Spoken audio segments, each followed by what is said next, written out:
Hello, everyone. Today we want to discuss a very important issue, um, the Nigerian corruption and institution. You see, Nigeria remains one of the African largest oil producer. Yet millions, I mean millions, more than half of its population live in poverty. We have poor healthcare services, poor basic infrastructures. Yet, if you look at how our maybe previous leaders and even the current leaders, there are many things you will not hear until this government leaves power. You begin to hear a lot of atrocities they've committed in terms of financial um, siphoning of the collective resources of the nation. This Diezani Alison-Madueke is one of the most controversial former minister of petroleum. You remember then 2014 or thereabout, the former governor of CBN, the CBN former governor, um, accused NNPC of not remitting about 20 billion US dollars. She was a minister then. So a lot of things transpired while she was a minister, and she has been facing many legal investigation, battles, access of, but up to now, it's more than 10 years now. The question we're asking is, where is the accountability?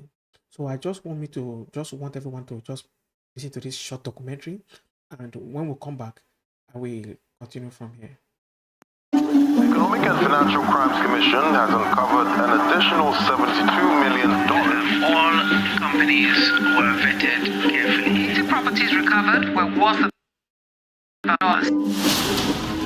It was 2015, and the Nigerian people have just elected a prophet of change to the highest office in the land. See what I mean? Anyways, so this election was celebrated in some sections of the country as a win for the Nigerian people. But elsewhere in the same country, boots were getting on the ground, ready to flee with the next available flight. You see, the period between 2011 and 2015 had been a very lucrative one for some highly placed people in the Nigerian government.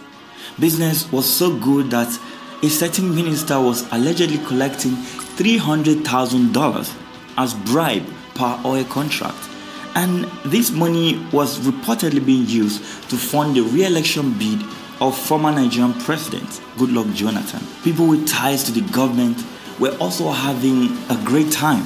They had acquired properties abroad worth hundreds of millions of dollars, purchased international passports, and some even obtained citizenship of other countries. A certain oil and aviation mogul was able to secure dozens of luxury houses in the United States worth millions of dollars, spending around $70 million in a single purchase of 4 high-class properties in Santa Barbara and Beverly Hills, 58 luxury car collections, 3 private jets, 132 houses and apartments in Nigeria, and a land in Canada and Switzerland. Oh, and there's also a yacht, the infamous Galactica Star, a 65-meter private cruiser valued at $80 million by the US Justice Department. Now, the question the incoming administration was hell-bent on asking them was, how did they manage this feat?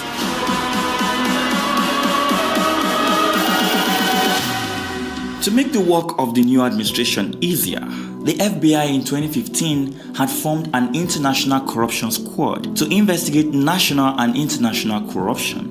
People who have information about proceeds of corruption located within the United States or laundered through the United States were advised to contact federal law enforcement at this website. Trust me, I visited the website, and this is what it looks like.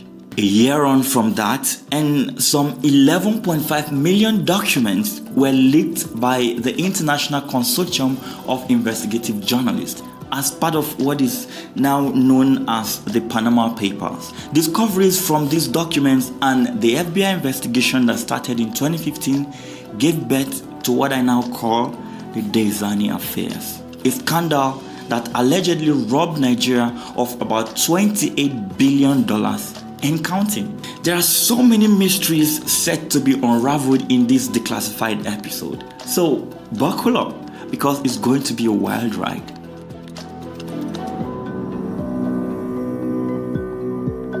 It all started with an anonymous message offering this guy access to secret data.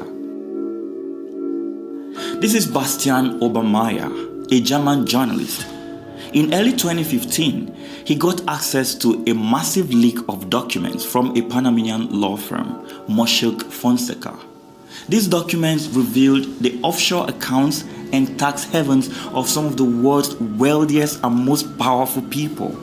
Among the thousands of names on the list was Diezani Alison-Madueke, Nigeria's former Minister of Petroleum Resources. Alison-Madueke served as Nigeria's oil minister from 2010 to 2015 and was one of the most powerful figures in the country's oil industry. She was also one of the most controversial, with critics accusing her of mismanaging the sector and using her position to enrich herself and her allies. The Panama Papers showed that Alison-Madueke and her allies had set up shell companies and offshore accounts with this Panamanian law firm, Mossack Fonseca, allegedly as part of a scheme to launder money. She was also implicated in a series of corruption scandals involving two Nigerian oil moguls and businessmen. Their names, Kola Aluko and Jide Omokore, both of whom were said to be close allies of the former minister. The leaked documents also revealed the extent of the ties between the former oil minister and her two associates. Both men were accused of using their connections to Alison-Madueke to secure lucrative contracts with the NNPC, which they then used to siphon off millions of dollars. One of the most glaring examples of this corruption was the case of this luxury yacht, the Galactica Star.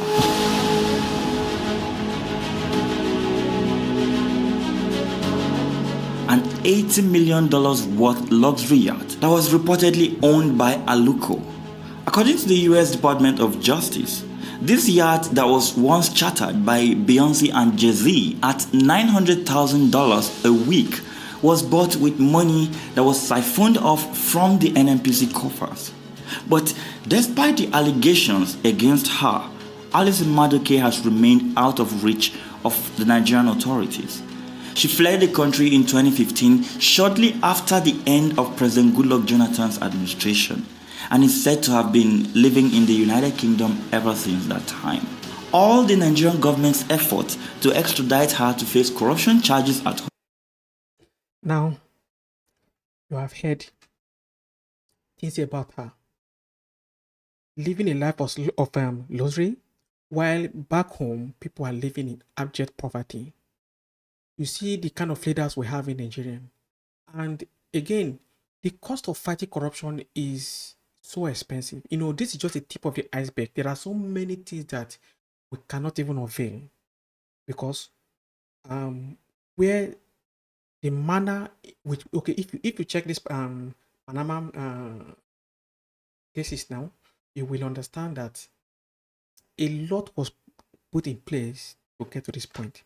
So it's better to build a stronger institution where laws are put in place to ensure people don't even steal money in the first place. Now, just look at some of us depend on Europe as saviors to come and help your country. See, I'm sorry to disappoint you. Europe will not help you in the case of corruption. Perhaps they are even enjoying the proceeds from this corruption because the properties they own currently is in UK and US. So the taxes, UK is benefiting from the taxes of those properties and US is also benefiting from them. So if you are hoping on US and UK to come and bail you out of this rubbish of these people, no, they will not. So that now brings us back to the point that as a nation, there is need to build strong institutions. We need strong institutions. Now just look at what happened. Despite all of these charges, this is from The Guardian, we're told that London court acquitted Diezani Alison because she pleaded not guilty. even even in the face of this physical evidence, the Panama papers are there, yet look at what is happening now. She has been acquitted. Let me just read some part. The London court has acquitted former Minister of Petroleum Resources of bribery related charges brought against her by the United Kingdom authorities. So those of you who are thinking Europe will come and save you, they won't save you. In short, they are benefiting from this. As a result, they will not come until we rise on our own. We will have to set up laws. If you are caught stealing, there should be a capital punishment, if not even death. Because do you know how many persons die as a result of not being taken care of? For example, in the health sector, money that was supposed to be used to build hospitals that was not used will eventually cause death to people. So if you indulge in corruption, especially in the aspect of stealing from the federal government purse, such persons should not be alive. Then they are acquitted after a jury cleared of all 6 counts following more than 48 hours of deliberation. So the former minister has been accused by the UK National Crime Agency of accepting bribes in exchange for influencing the award of multinational pan oil and gas contract. This was what she did while she was the minister.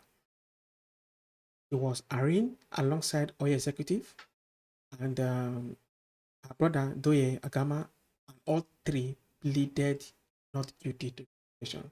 So as a result, so if you want the full news, you can go ahead and so okay. However, Alison defense argued that she had limited authority over her decision, which is not true. Which is not true. Nigerians, political office holder live as mini gods. They live as mini gods. All decision, a bulk of everything ends at their table. You cannot tell me that she has limited authority over oil contract. And this same thing is happening presently in this present government. So many contracts are not being bidded in the right way. They give it to their buddies, to their friends, to their cronies. That is all Nigeria is known for. So, but of course, what will the UK say? They will have to defend their own. So, but Nigerian, what is happening? EFCC, why is it difficult to extradite this woman out of UK to come and stand at trial in Nigeria? So, what we need to do is that we should focus our attention on EFCC and ICPC, whatever body that is responsible for fighting corruption. Whatever they need to do, in short, they need to be purging because they themselves are very corrupt. The EFCC is absolutely corrupt. What I mean by this is, if you have a case with EFCC, there's every tendency that if you bribe them to, so this bribing is everywhere. If you bribe them to, you might go scot-free. So they need to be purging, build a more efficient than the court, the judiciary. An efficient judiciary will produce, when we have a good nation, which then the fibers that will be the good nation will be one, and institutions. And this institution cut across the judiciary, and we have the watchdogs or other parastatals which AICC are supposed to belong to. So thank you for joining us today, and I hope you're enjoying what we showed you. Please like, share, and comment what is your perspective on this. Meet again.